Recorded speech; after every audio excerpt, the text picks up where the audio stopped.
Welcome to the show. My name is Charlton with Big C. This is Charlton at Big C Sports, coming to you worldwide on the Big C Sports Network, on the #1 network in the United States of America. And Big C Sports has been voted the #1 sports show in the universe, according to Big C. And them good old boys down south, I want to say bienvenidos to all of our listeners in Latin America, also across the pond, in London, England, as well as Paris, France, of course.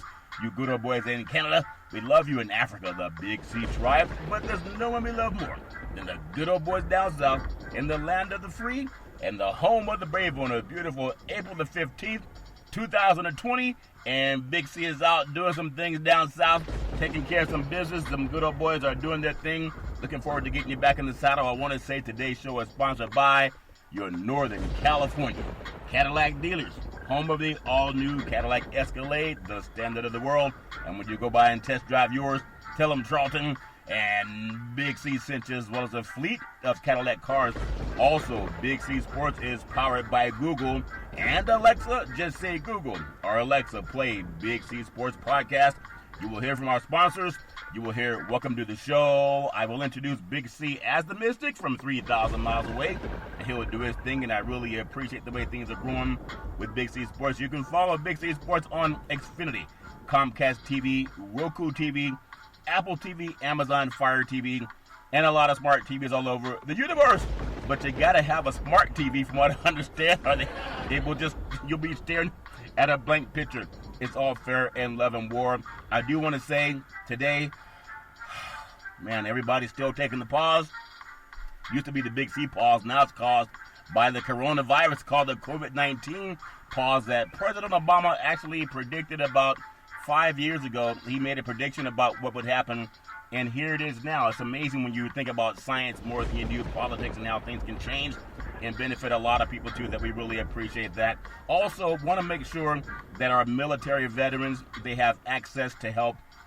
Not just military veterans, but anybody nowadays going through things. We have a Veterans Crisis Hotline, and they are experienced in helping veterans and their loved ones get help. It's 800-273-8255. That's 800-273-8255. If you are going to text, you can text 838-255.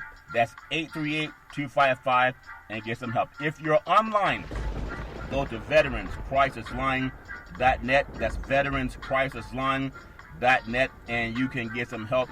And I know a lot of people need that now. Just keep paying attention to the news and how to stay safe, keep your family safe. I know sometimes it can be kind of frightening if you only pay attention to one side of the news. There's also some things going on in science that will hopefully find a panacea, if that makes any sense, a way that they can treat this a lot better. Also, I've been talking about launching a real estate TV listing channel on TV. That's finally underway.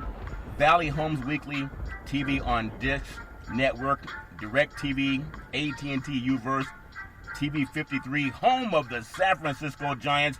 And when you check it out, just let them know that Big C sent you. The goal is to recruit 100 real estate brokers to put their property listings on TV, just like McDonald's. Car dealerships do it.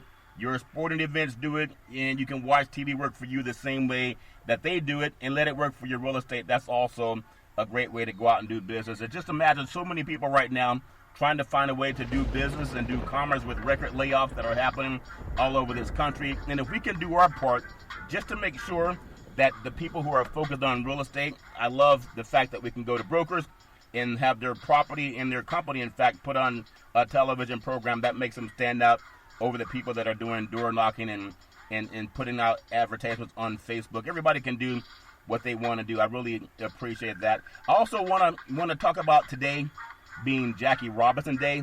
I know I paid tribute to Jackie Robinson yesterday and what he meant to the world of baseball.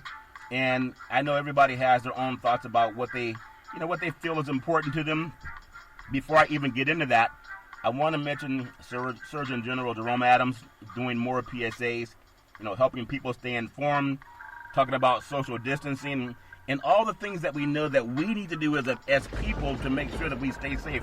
Today, I was at a gas station of all places, and gas is under $3 a gallon for a premium. That's rare, but it's coming down. There's even some talks that it's going to be actually $1 in some places down south.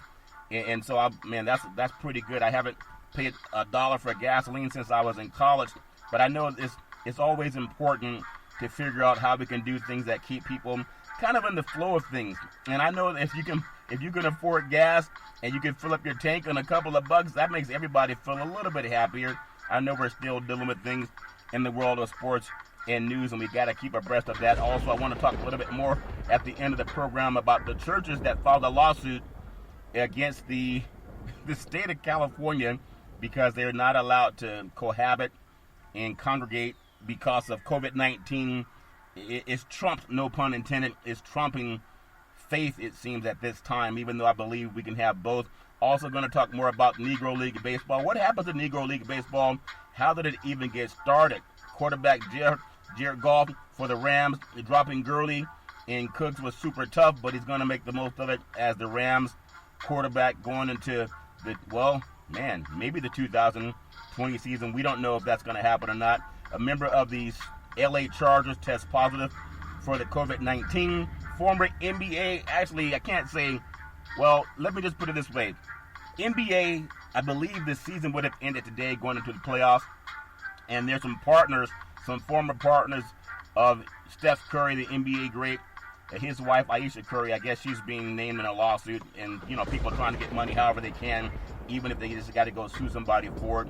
And there's so much going on in the world of news with NHL and hockey on hiatus. Like everything else, the Stanley Cup is still locked away. What I really want to touch on later also, the commissioners of college football, they tell VP Mike Pence that we're going to open the economy soon. They're saying we're not having it unless the campuses are open first. There's a lot of good old boys that just want to see you get out and play some sports so they can get that out of their system.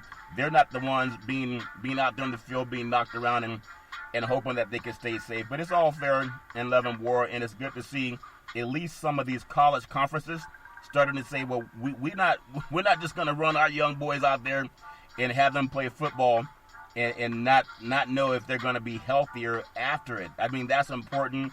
It's glad to know that actually some college minds, the younger minds, or the older minds, that because the young players really don't have any say-so. They can decide if they're going to play or not, but they can't decide if they're going to get out there and risk themselves. So I really appreciate at least the colleges stepping up for the young people. They're finally starting to do that. And to me, that's like at the end of the tunnel. Major League Baseball on Jackie Robinson Day. Today, just over 7.5% of the players in Major League Baseball are African American. 20 years ago, I believe there was 17. And there's some talk today. Dusty Baker, the new manager of the Houston Astros, celebrating Jackie Robinson's legacy on the 73rd anniversary of it's still weird the way they say this. How Major League Baseball says that Jackie Robinson broke the color barrier, but he didn't break it. He was just allowed in. It's not like he locked himself out of it. Baseball and mainstream locked him out, but he was able to get his foot in the door and have some success in the world of baseball. But Dusty Baker, also a great manager, talked about some of the things that are frustrating because we've talked about it forever, and it seems like a lot of the things are staying the same. Kind of like Kyle Larson being suspended and losing his contracts with NASCAR because of the use of the N-word, and Jackie Robinson heard that word so many times. But when you think about how baseball it's kind of dwindled. Robinson broke the color barrier. It was April 15th, 1947 for the Brooklyn Dodgers. His number 42 was retired throughout Major League Baseball in 1997. It was then Commissioner Bud Selig. The annual Jackie Robinson Day started in 2004. And since 2009, all players and managers and coaches have won his number 42 mark on the day. We would have been right now in the heart of baseball if we had it, but COVID-19 has knocked it out. And I know that everybody has their own thoughts on how they deal with things. But Big C's thoughts, want to get some thoughts on Negro League Baseball. It's an all-American pastime. And there are times when African Americans were wanting to play that game that so many people love, but in the mainstream they were simply told no. So I want to talk about that too. on Jackie Robinson Day. And just think about it. How did the formation of baseball's color line start anyway? As the expanding popularity of baseball in the United States, it led to the formation of amateur clubs in the second half of the 20th century. African Americans were among those joining the action. And there's some records exist of an abbreviated game between two black teams as far back as 1855. Think about that. Slavery was not abolished until 1863, fully ratified in 1865. So 10 years prior to that, there were all black teams, and by the end of the decade, several African-American clubs were in the New York area. That's a lot of information that a lot of people may not know about. So when you think about it, the development of the sport led to attempts to exclude African-Americans from the highest ranks in 1867. This is just out of slavery. This is after the Emancipation Proclamation. And you think about only 7.5% of African Americans now playing in the majors. So the National Association of Amateur Baseball Players elected to reject applications. Doesn't that sound familiar? They rejected applications, Big C, from African American players and African American clubs. You know, people wanted to form more clubs and they were saying no. In 1876, the Professional National League was formed by owners' intent on keeping it a white man's game. So that was after black Americans had a lot of success in this sport that a lot of times people don't give you the opportunity now. But when African Americans were running it and had their own leagues, they were disbanded. Somehow, some way, them good old boys decided to put a fork in the wrench, if that makes any sense. So African Americans continued to play and even thrive at various levels of professional baseball.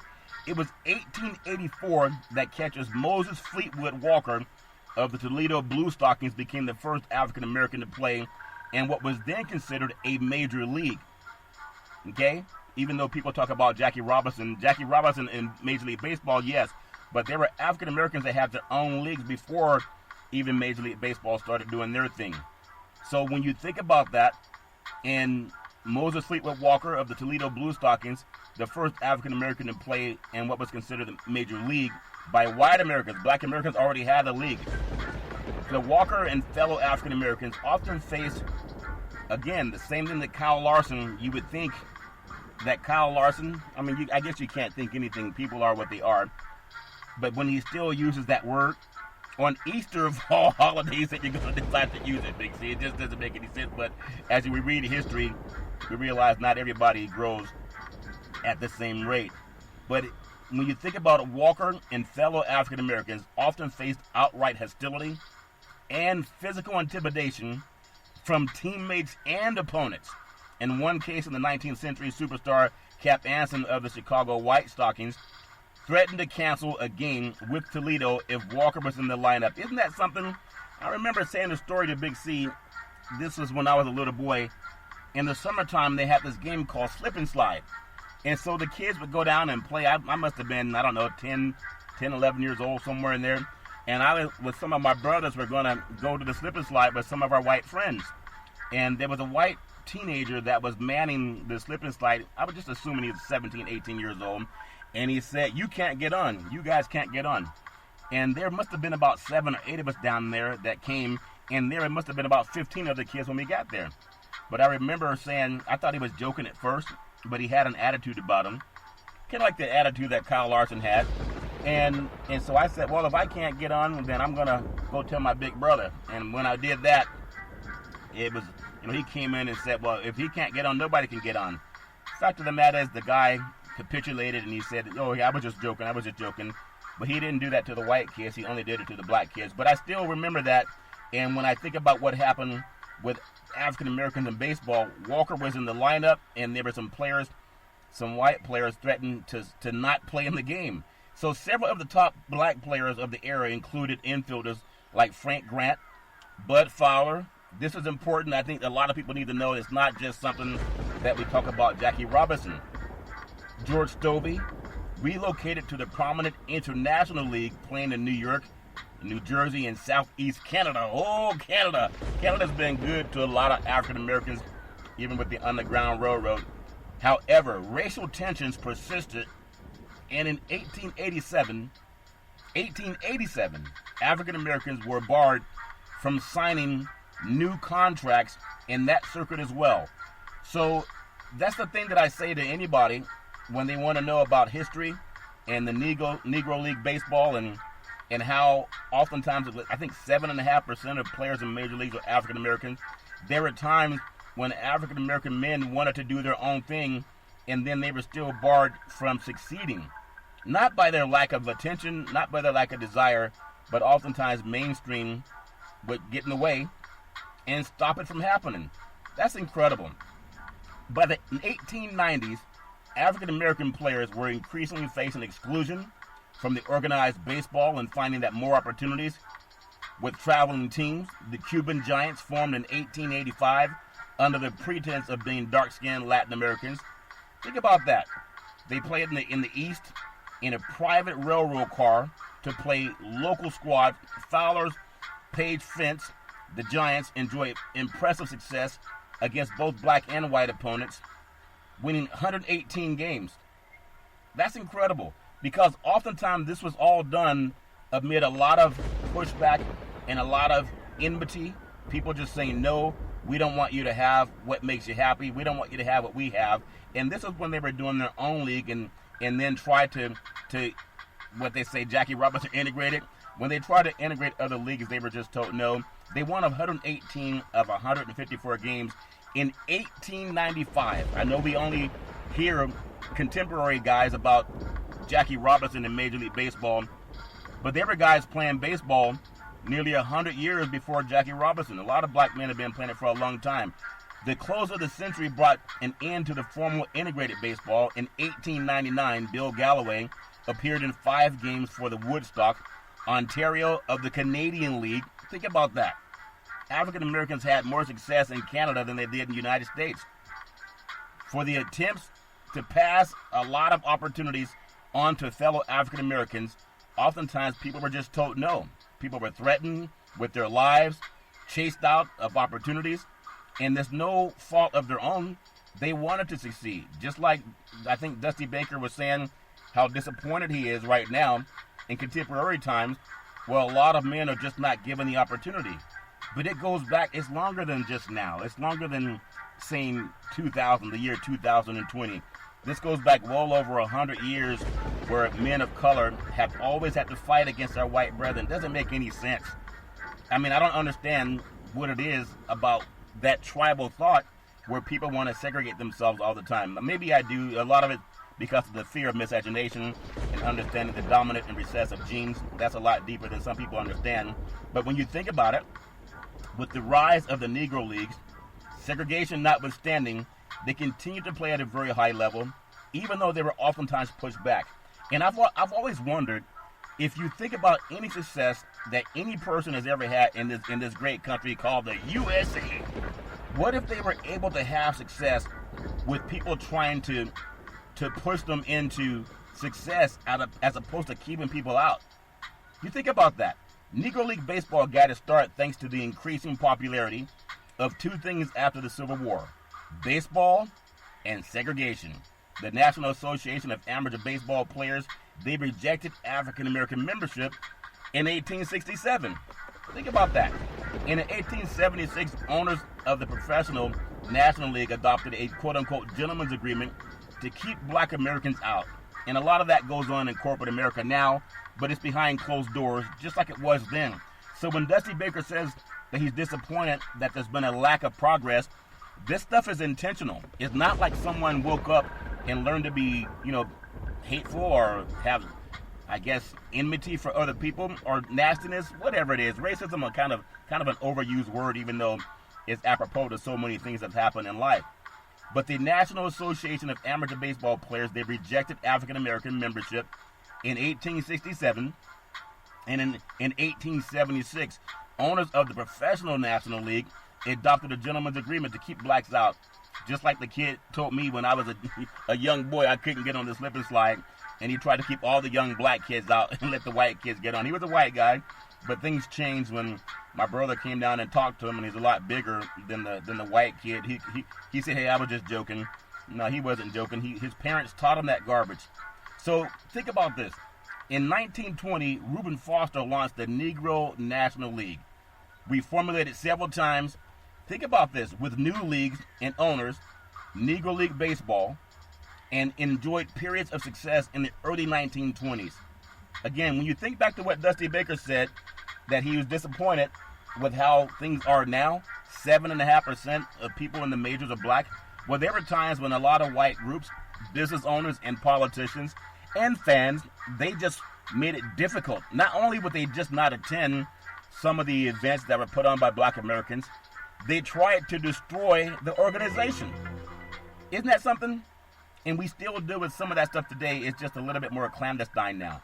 But you think about it, for people of color, you got to keep pushing forward no matter what. Not everybody's going to be against you, but there's a system called systemic racism that some people don't know what that means. But if you're in that system of Jim Crow, well before you understand it, sometimes people think they have what they have because they worked hard for it. Oftentimes, you were just not pushed aside. And I think what this, if I can use maybe a bad analogy, what coronavirus has done to a lot of our white American business owners and black Americans too, I mean, everybody in the country. But for the first time in the history, white Americans have been forced to give up their employment, to close their businesses, to be told we don't have the funding, and not being able to open it. And that's by the coronavirus. But it was white Americans that did that to black business owners all throughout the history of this country, pre-slavery and post-slavery.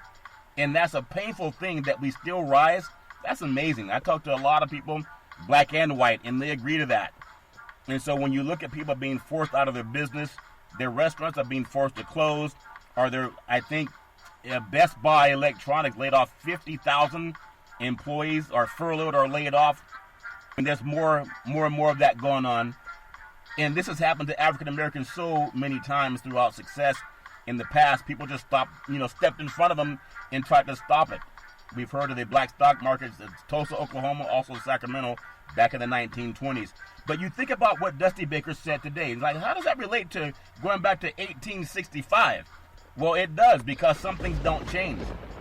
And still going back to 1920, when Rube Foster launched the Negro National League, we formulated several teams and new leagues and owners. The Negro League Baseball enjoyed periods of success in the early 1920s.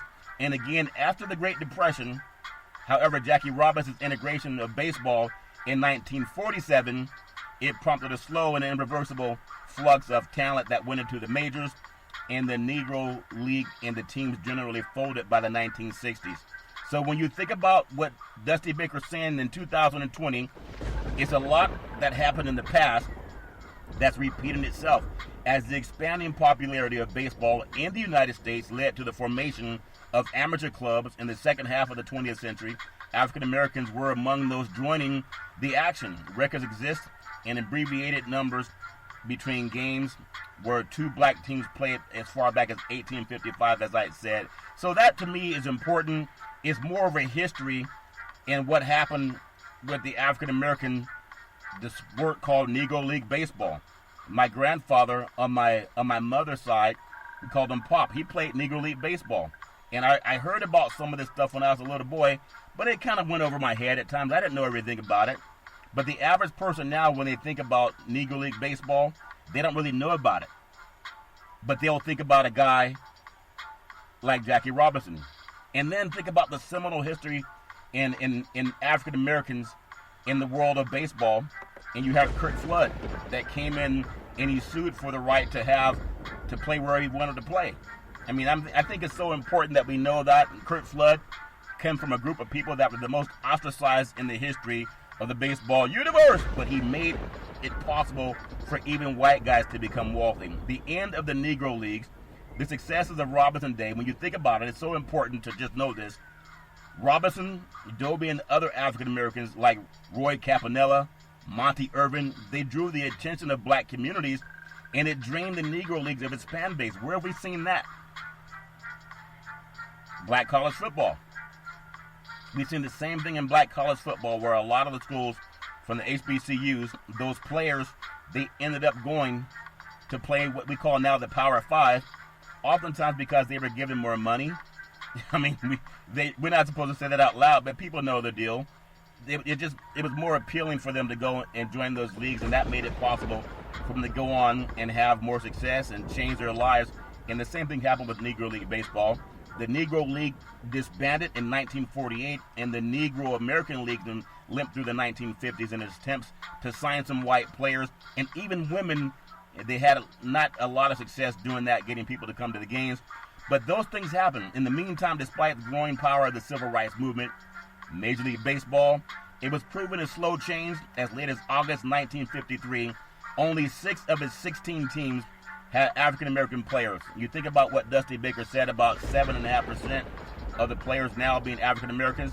There's a lot of history behind what stopped people from having success and trying to grow and prosper in the world of sports. They were just told no. They were not allowed in. It's not because they didn't want to do it.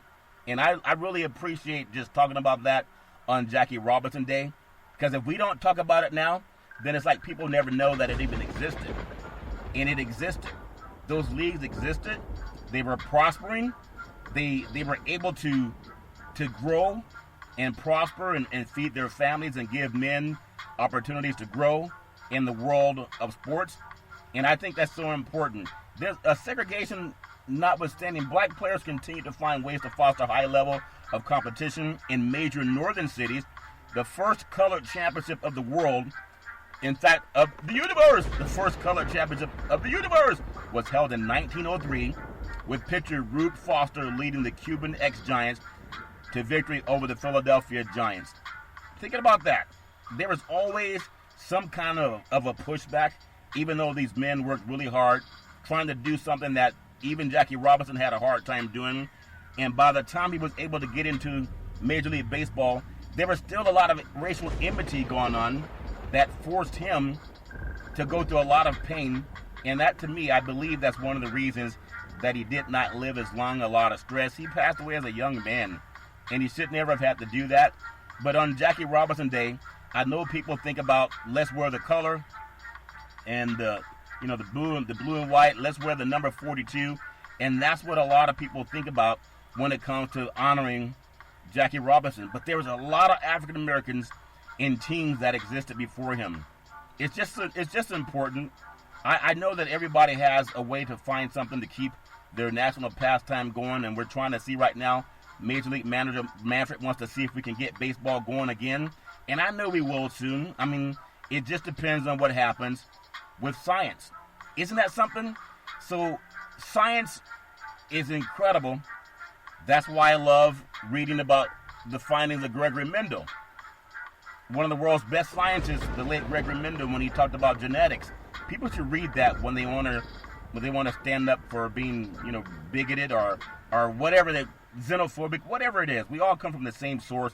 We just have different skin melanin. So I make sure that that's important. My kids know that about me. I always talk to them about Google Gregory Mendel and understand where we all came from. Also Google Dr. Leakey. And these men back in the day, they faced a lot more pushback than Jackie Robinson ever faced it. Faced is a new word. So we got a new word, Big C, called faced it. They faced more pushback than Jackie Robinson ever faced. So that's something I wanted to bring up before we get on to the Big C pause. I wanted to talk about not only honoring Jackie Robinson Day as I did yesterday, but the formation of baseball's color line, the rise of the Negro Leagues, and there's the Negro National League, Jackie Robinson, how he integrated baseball, the end of the Negro Leagues. And everybody, when you think about what baseball means to you, it should be deeper than just Jackie Robinson. But that means you got to have really a heart to learn baseball. Curt Flood, name very prominent. Everybody loves something about baseball, from young boys to girls. I think the girls, I might get it wrong. I forget what they called it, but boys played baseball. And I'm going to say it, I might be wrong, but I think it was called Bobby Sox. But I might be wrong about that. But I know that they had a young league when I was growing up for girls. And I think it was called Bobby Sox. But I might be wrong about that when I was doing Little League Baseball. But there's a lot of things in life that I remember that I started out doing when I was a young boy. Even at a time that my mother actually coached a Little League Baseball team. Isn't that something? As an African-American woman, You can't believe how much enmity she caught from some of our white fans. They were saying they're going to quit the team if their kids have to be coached by a black woman. Isn't that crazy? I mean, if I wasn't telling you that I experienced it, you may not believe it, but I experienced that. There were some fans that happened to be white that told our coach, who had to step aside and ask my mother if she could coach the team. And she said, yes, she'll do it. As a black woman coaching Little League Baseball, and we had some white parents that said they were going to pull their kids out of the league. Isn't that something? We'll take the Big C pause, also known as the Big C timeout. We'll be back in just a moment.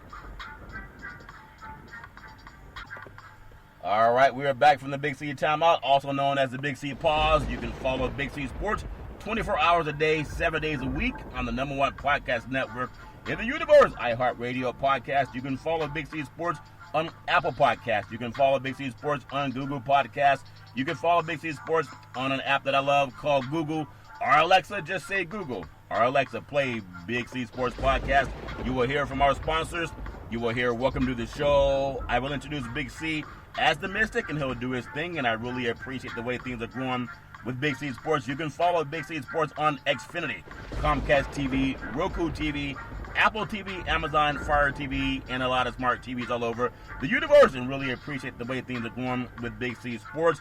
And he's doing it from 3,000 miles away when we get him back in the saddle. Also, I've been saying, launching a real estate listing show in the spring of 2020 was finally here, Valley Homes Weekly TV on Dish TV, DirecTV, AT&T Uverse, TV 53, home of the San Francisco Giants, and tell them Big C sent you. The goal is simple: recruit 100 real estate brokers to put their property listings on TV, just like McDonald's does it, car dealerships do it, sporting events do it.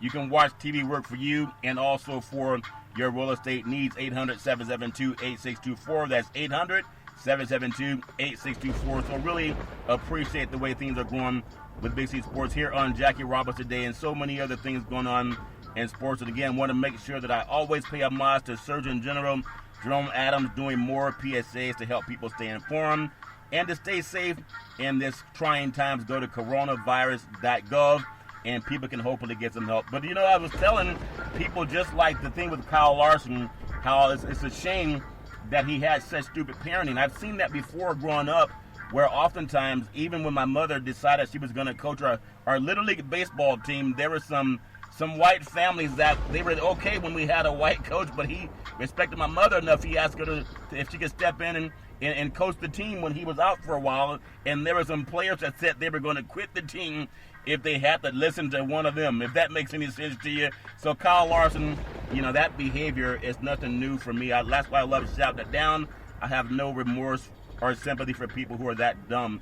San Francisco Giants, Oakland A's, and the Arizona Diamondbacks, they're actually wishing to get involved in a COVID-19 study and finding out how they can help in any way. The Giants, the A's, and the Diamondbacks, they're two of the Major League Baseball teams, actually three of the Major League Baseball teams, that are participating in a study of the coronavirus that will test hundreds of people, including players from various clubs, for antibodies. And that's something that would benefit everybody. Could you imagine, as we work so hard to find a cure and a solution for the coronavirus? I mean, we have to find a vaccine somehow. So the Oakland A's, they're also taking part, and there's a person that with knowledge that told the Associated Press on Tuesday, speaking of conditions of anonymity, that specific details were not made public. Stanford University, Big C, I tell you why the Pac-12 is leading the way in so many ways. The Stanford University is one of the institutions running the study. Isn't that something? I know we put a lot of emphasis on sports teams and how big stadiums are and how people clamor around to watch people perform, but Stanford University is also a part of where the study's taking place. So I'm very, very proud of that. I started covering college football down at Stanford on the Farm when they had the old stadium back in 1996. And so in fact, my first game was Cal versus San Jose State way back in the day. So I really appreciate that. So there's also another person with knowledge of the study said that each organization decided who would be tested. And as front office executives, full-time employees, or players who are given the option to participate. Isn't that something? Sports is bringing our society together again. The A's have been affected by COVID-19 with Major League manager Webster Garrison. We talked about that earlier in the month, on a ventilator in Louisiana in a hospital to treat the virus. His fiancée, I think her name is Nikki Trudeau, she posted on Monday that he's still using the ventilator, but she was able to see his eyes thanks to a nurse who helped them connect through a video call. I'm just hoping and praying that he will get better. I mean, a lot of people are getting better, and we know when people are going through it, they really need the help of science. And if you believe in prayer, that's fine too, but science will find a way to cure this. So I really appreciate the fact that they're having that. And then you have baseball players from the Giants, from the Diamondbacks and the Oakland A's that are doing their part to keep our hopes alive. We all got to find a solution to dig deep, and if we can all be a part of that solution with Big C Sports, I want to make sure that whatever I do, that I'm a part of that solution also by talking about it and making sure that whatever I can do on a sports show, that I also bring that up, because we can do it, we can figure it out. I know we can. I'm really hopeful that science will find a way. I know Gavin Newsom talked yesterday about the shelter in place, that we may not see large gatherings until even in the summertime. So with that being said, a lot of us are going to have to deal with that. And we all are looking for some hope, some light at the end of the tunnel. And I hope that we will. In fact, I know that we will. There's some world-class athletes. They're doing a home, you take home and do-it-yourself anti-doping test. Now, Big C, as funny as that may sound for people that go home and do your own drug testing, does that make any sense? Especially if you have guys that are from Russia that are part of that. I don't think they're going to send take-home do-it-yourself doping kits to Russian athletes, Big C, but that's just being flippant, that they know what I'm talking about. COVID-19 and the World Anti-Doping gives in-home testing a try. This came out of Denver, Colorado. Think about this. On a typical day for Noah Lyles is something like lifting weights, eating healthy, and going out sprinting up and down a grass field. And a lot of athletes are trying to find a place to work out now if they have a home gym. I have a gym on the side of my house, so I work out there also. And I also go for walks every day just to keep myself sane. But a lot of athletes are trying to do that. But think about this. World champion sprinter is one of 15 American athletes who volunteered to conduct an in-home drug test on themselves as part of a pilot program being run by the United States Anti-Doping Agency. And with anti-doping collections severely curtailed by the global pandemic, the coronavirus, the USDA is looking at new options, in this case by asking a group of leading Americans to give urine samples and small dried blood samples at home. I guess if you're diabetic, you can prick your finger and you can get your numbers to make sure that your numbers are good there. But they're also trying to do the same thing with whatever they're doing to figure out what they can do to take these the required exams they got to take, Big C. And I remember when I was playing football, we had to give samples, a urine sample, and I remember they would send us into the restroom, and we would have this cup. Oftentimes we needed a bigger cup than what they gave to Big C, because a lot of athletes drink a lot of water. That makes any sense to you, but that's just being flippant. But I remember you had one person in the restroom, they had someone on the outside of the door, and you slid the little door open, and the doctor was on the other side. Now, that means there's no shenanigans that could go on, right? Except for some guys that had water bottles before we knew water bottles were good, and they would already have it filled. But this way, how do you tell if they can do it at home, if they really are clean or not? I guess they're going to use cameras in the facility to make sure that it's really the person's urine that it's supposed to be. So I know everybody is clinical at times, and in sports you want to make sure you give the right samples, are getting the right samples from the right people. And I just hope that this blood test, this test is using a new technology called dry blood sampling, in which athletes can prick their arms and get small droplets of blood into a container, and athletes they're responsible for packaging the samples and sending them back to testing labs. It's just like working in the insurance industry. What I hate it, and I'm glad I don't do this swab anymore, but there are times we would have to go to a customer's house that wanted to get an insurance policy, and we would swab the inside of their cheeks with a Q-tip. And then they trusted us, driving around in 100-degree heat in the summer, to put that little Q-tip swab into a little plastic container about the size of your thumb. And then as you had 4 or 5 appointments that day, you would just drive around the city with someone's DNA in your car and going from place to place. And then they trusted the insurance agent to put that stuff in an envelope and send it off to the insurance underwriters to do their samples to see if the person passed a health checkup. Isn't that amazing? And you wonder how dangerous that was. Okay, there was no COVID-19 back then. I mean, this is just a couple of years ago I stopped doing that. But could you imagine? You're going out taking someone's blood and you're an agent. You're not a doctor. And then you're walking around or driving around with their blood in your briefcase and in your car in the heat. And then you're going to send it yourself into a laboratory as opposed to having them go to a doctor to get their test. I always thought that was something wrong with that. But, again, I'm a little bit germophobic anyway. So I never really enjoyed the do-it-yourself kind of prick. And I remember this one study that I learned. We went on an insurance appointment, me and a couple of other insurance guys, and we've gotten to this guy's house, and you could tell he was really celebrating 420 before I even knew what 420 was. I'm not talking about the date. I'm saying by the time we walked into his house, it was like Cheech and Chong. We almost passed out. It was so strong. So in the insurance questionnaire, it asked him, had you ever taken any type of drug in the last 12 months? And he said, no, not me. And then one of the guys I was with, he said, are you sure? You got a very peculiar air freshener, Big C. So anyway, he failed his insurance exam, and we decided not to write a policy on him, but he tried to get away with that anyway. But I'm going to speak about something that people tend to try to get away with at times. People do what they got to do. If you study the world of NBA basketball, there's a player, Steph Curry, obviously one of the best basketball players in the history of the universe. Only unanimous MVP in the history of the NBA. But his wife, Ayesha Curry, there's some former partners saying that she's gutted the value of their business. A celebrity branding company, today they sued Ayesha Curry, the food and lifestyle personality and wife of NBA star Steph Curry, seeking more than $10 million for what they call a breach of contract. They call Flutie Entertainment, said in a lawsuit filed in Los Angeles Superior Court that 5 years is spent with Ayesha Curry brought in significant and unprecedented results. Those including helping Curry land a Food Network show and a hosting role on ABC's Great American Baking Show. Well, if the years that they spent with her brought in a significant and unprecedented amount of results, wouldn't it be because of her?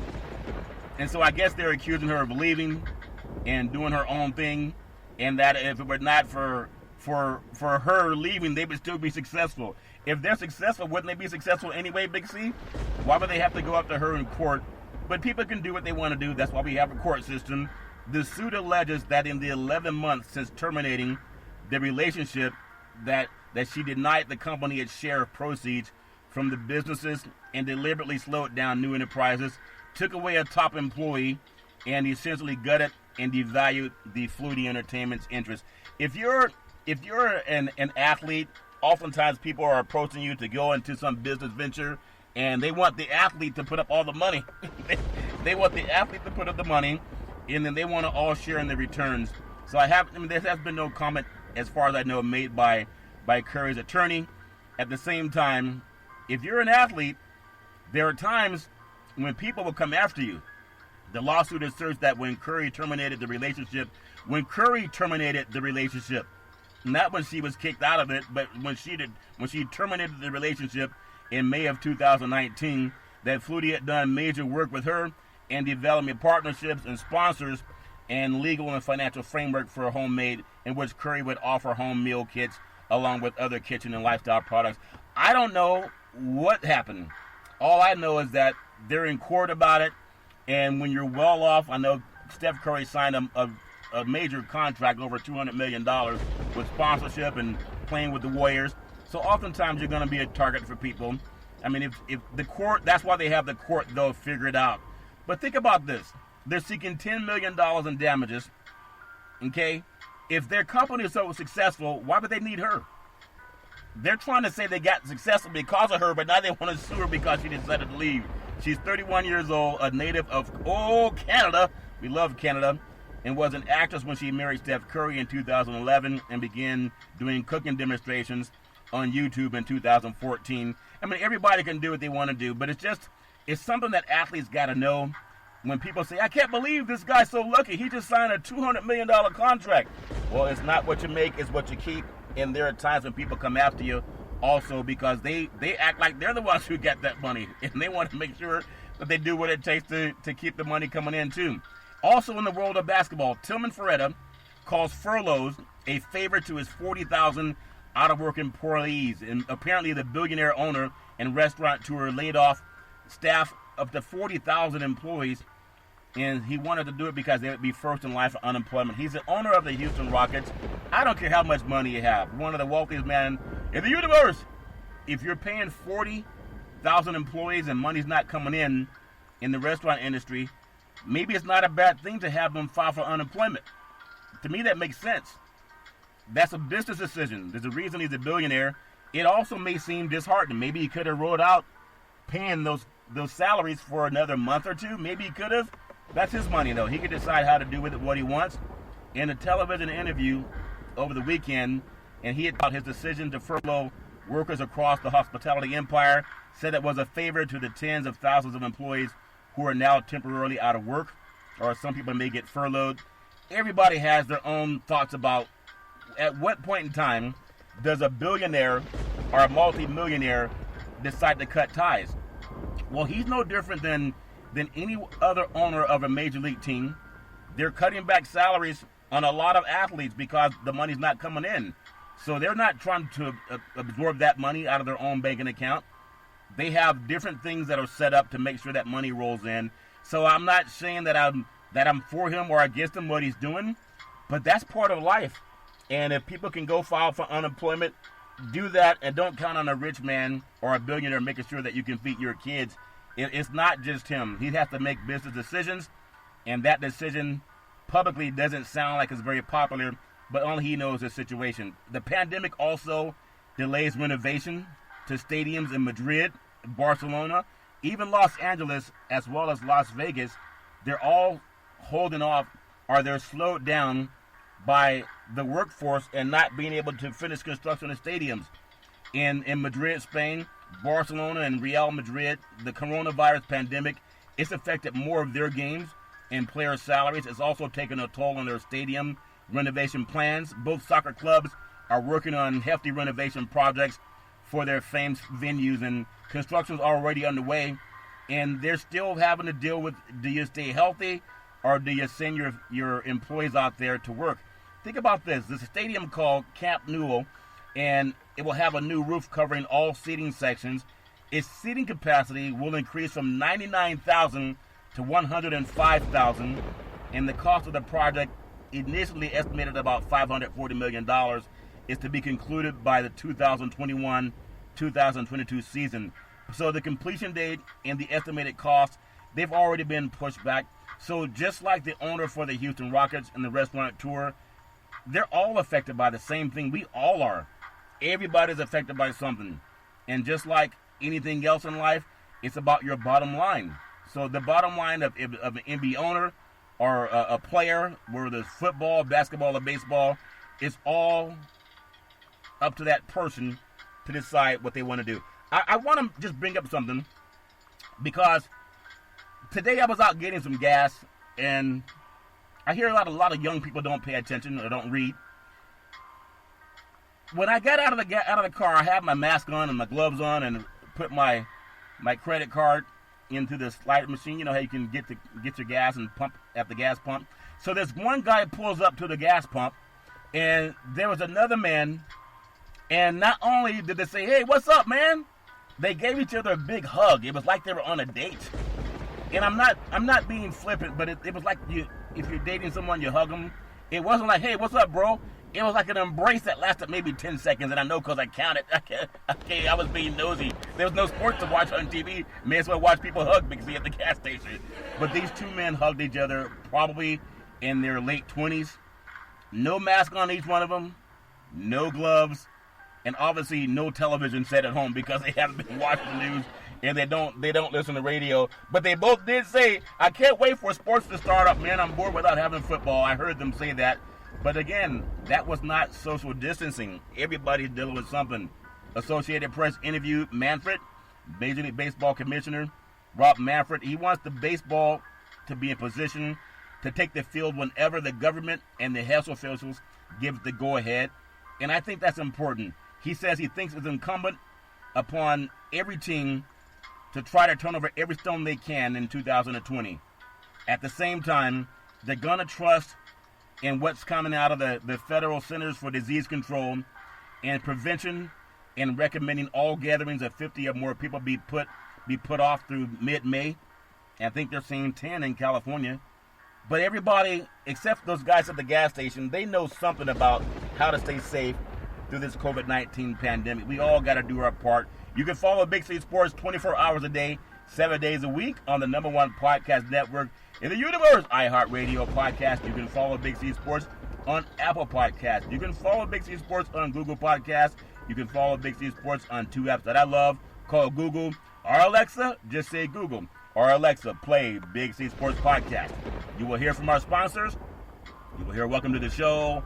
I will introduce Big C as the Mystic from 3,000 miles away, and he will do his thing. And I really appreciate the way things are going with Big C Sports. You can follow Big C Sports on Xfinity, Comcast TV, Roku TV, Apple TV, Amazon Fire TV, and a lot of smart TVs all over the universe. Always talk about launching a real estate show in the spring of 2020. It's finally here. Valley Homes Weekly on TV, on Dish TV, DirecTV, AT&T Uverse, TV 53, home of the San Francisco Giants. Tell them Big C sent you. The goal is simple. Recruit 100 real estate brokers. Put their property listings on TV, just like McDonald's, just like car dealerships do it, just like sporting events do it. Watch TV work for you the same way it works for everything. This will all be over soon. You call 800-772-8624. That's 800-772-8624, and tell them Big C sent you and get some more details on that. So everybody knows, as we celebrate Jackie Robinson Day and Major League Baseball's doing their part, also Big C Sports went a little bit deeper, went way back to 1863 when they were doing baseball. Actually, even 1855, we went back that far, where slavery was still happening and black Americans were still playing baseball. Dusty Baker talked about 7.5% of the baseball players now are African American, but we know it's all about opportunity, and when people give you opportunity, you gotta take it. You gotta take it. You gotta go create your own opportunity. And I wanna bring this up too, because I'm a man of faith, still asking for 1 million pastors all over the world to pray for God's providence and finding a cure for this coronavirus. It's amazing. California churches sue Governor Gavin Newsom. I talked about it yesterday, and over orders that churches should not congregate based on science right now. There were 3 Southern California churches that want to keep their doors open during the coronavirus outbreak. They sued the Governor Gavin Newsom and other officials on Monday, arguing that social distancing, that it violates the First Amendment right to freedom of religion and assembly. And the suit filed in federal courts in the Central District of California also named several other people as well. And all I would say is, for any person that has paid attention to the news, that knows that we got to do what science says to stay safe. If anyone goes to their church congregation, and it's happened in other parts of the country, if they get sick, what do you take a sick family member? Do you take them to church and get prayed over? Or do you take them to the hospital? And so I think it's reckless for people to hide behind faith and say that ignorance is more important than faith. We have to trust science, because that's what's going to keep even that pastor healthy if he falls ill. He's not going to rush to another pastor's home, have someone pray on him. They're going to have him go to the hospital, and then they can have people go pray on him. To me, it's reckless, because some people don't have the ability to stand up to a pastor. We've heard what happened with churches all over the world, and sometimes people get taken advantage of by their pastors or by their priests. We know that's happened before. So when a church is saying we're going to sue the governor for doing his job as a fiduciary to California, that he wants to take him to court because he's interfering with his faith. He's not interfering with your faith.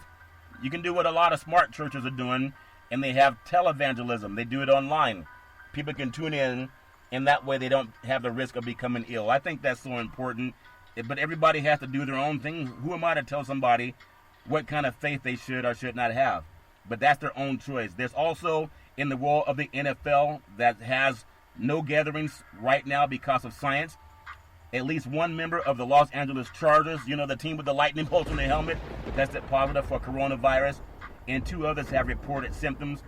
And so everybody knows that we have to figure this out. Maybe the churches in Southern California can read that story that happened with the Los Angeles Chargers. For most people, the coronavirus causes mild or moderate symptoms, such as a fever and a cough that clear up in 2 or 3 weeks. For some, especially people who are compromised, it may cause more severe illness, including pneumonia or fatalities. We don't want to have that happen. And there were 2 other employees that reported they had symptoms, but they did not test positive. So the church can figure that out too. And I want to make sure I do my part. You can follow Big C Sports 24 hours a day, 7 days a week on the #1 podcast network in the universe, iHeartRadio podcast. You can follow Big C Sports on Apple Podcasts. You can follow Big C Sports on Google Podcasts. You can follow Big C Sports on the apps that I love called Google or Alexa. Just say Google or Alexa, play Big C Sports Podcast, and we'll bring that to you. As we always say, back in the day, there's a man by the name of Drew Boudini Brown. He was known as Muhammad Ali's right-hand man, and he would always tell Ali, with all you got to use, how can you lose? Rumble, young men, rumble. Big C, what are you looking forward to in the sports universe? I'm telling everybody, please stay healthy, stay informed, love your family, wash your hands, whatever you got to do. Keep your head out of the sand, and you can listen to the science, and hopefully we can all get through this faster. Every Monday through Friday at 5 and 6 p.m. worldwide, follow Big C Sports. As we always tell you, there's never, ever an excuse for domestic violence. If you know any man or woman going through that garbage, please pick up the phone and call 911, because no man or woman should ever have to go through that garbage on their own. And as we always tell you, on every Big C Sports show, we thank you, we appreciate you, and we hope that you have a super fantastic day.